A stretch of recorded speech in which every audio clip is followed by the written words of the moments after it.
అలంకరణ చేయడం గొప్ప అంశం.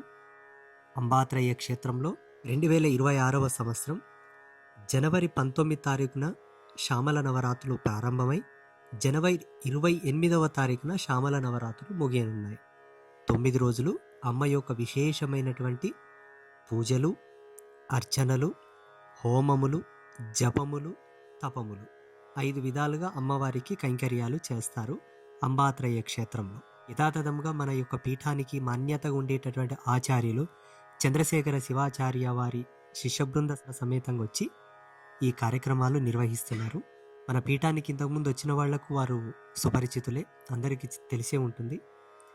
వారి పర్యవేక్షణలో, వారి నేతృత్వంలోనే శ్యామల నవరాత్రులు 2026వ సంవత్సరం జనవరి 19 తారీఖున ప్రారంభమై 28వ తారీఖున శ్యామల గుప్త నవరాత్రులు మన పీఠంలో నిర్వహించబోతున్నాం.